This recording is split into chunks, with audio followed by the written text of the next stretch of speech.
Hello, I'm glad you've chosen to tune in to another message from the Gospel of Mark. Today we're going to be looking at the topic of temptation as we look at Mark chapter 9, verses 42 and following.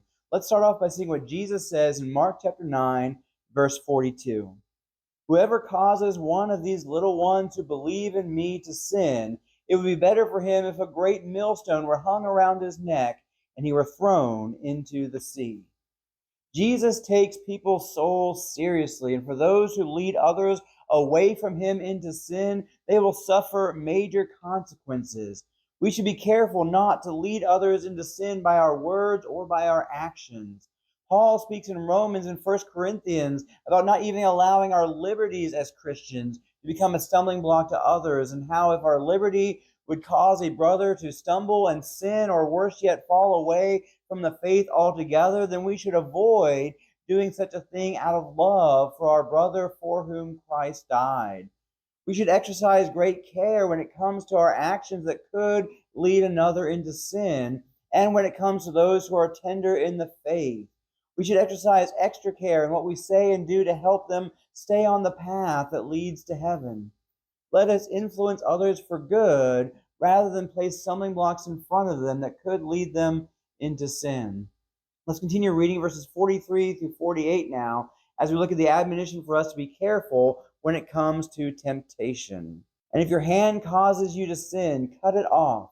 It is better for you to enter life crippled than with two hands to go to hell, to the unquenchable fire. And if your foot causes you to sin, cut it off. It is better for you to enter life lame than with 2 feet to be thrown into hell. And if your eye causes you to sin, tear it out. It is better for you to enter the kingdom of God with one eye than with two eyes to be thrown into hell, where their worm does not die and the fire is not quenched. Now, Jesus uses a degree of hyperbole here as he describes cutting off parts of our body if they are prone to lead us into sin.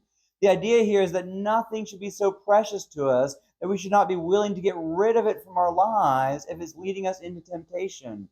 Consider the things in your life that have a tendency to lead you into sin and ways you can keep them from drawing you into sin, whether it means completely ridding yourself of those things or restricting the use of them.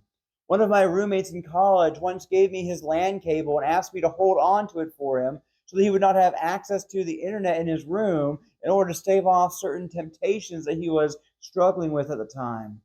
Perhaps you find your phone as a source of temptation. That is something you need to place limits on.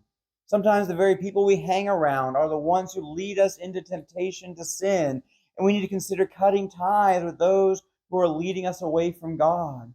You may find yourself needing to stay away from certain places that lead you into temptation. Nothing is important enough to hold on to if it's going to lead you away from God and potentially cause your soul to go into hell in the process. So whether something needs to be heavily regulated to keep from leading us into sin or cast out of our lives altogether, it is certainly worth it in order to protect our souls. And unfortunately, sometimes this would include removing even people from our lives if we find them encouraging us into sin and away from God. And we can also learn from Jesus' words here that hell is indeed a real place where those who do not live for God are going to go and suffer punishment for eternity. Jesus says this is a place where the worm does not die. This is a reference to Isaiah 66:24, which speaks of there being so many dead bodies that it could feed the worms for a very long time.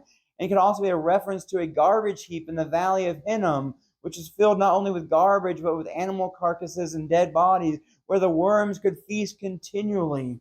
While those worms would eventually die off, in hell the worms could feast for all eternity because there's no end to the torment the wicked will face, and the fire is going to be unquenchable.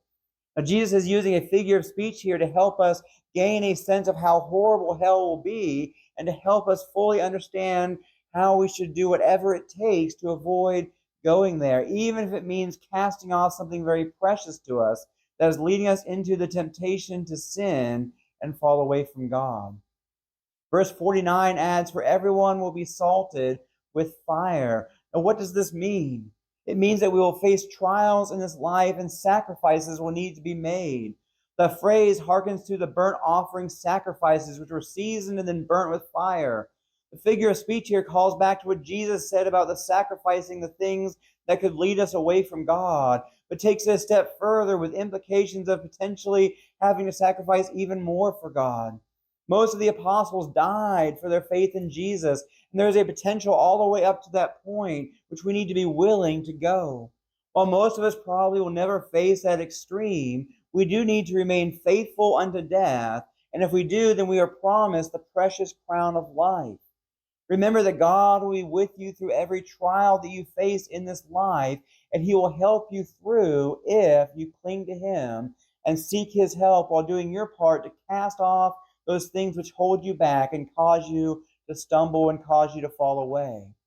Finally, Jesus says in verse 50, salt is good, but if the salt has lost its saltiness, how will you make it salty again?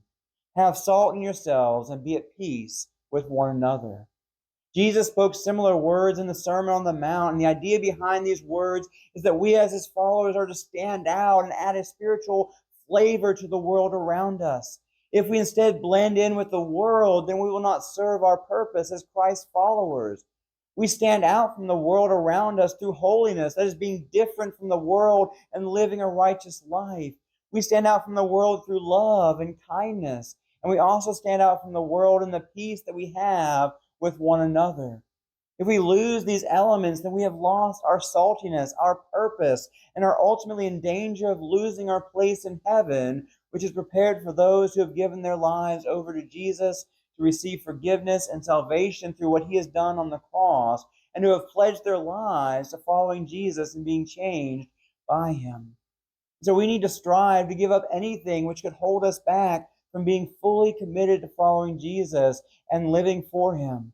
Give up the things that lead you into temptation and strive not to be one who leads others into temptation, but rather be committed to being the salt of the earth and leading people to Jesus and helping others to live holy lives full of love for God and man. Take the pitfalls of sin seriously, knowing the consequences for falling away from God and knowing the blessings that come with being a child of God who remains faithful to God and strives to follow Him consistently. I hope you've gotten something from today's message, and I hope it blesses you and that you will take these things to heart and serve God for your life. I encourage you to check out some of our other videos, and you can subscribe if you have not already done so. And I hope you have a great week, and God be with you.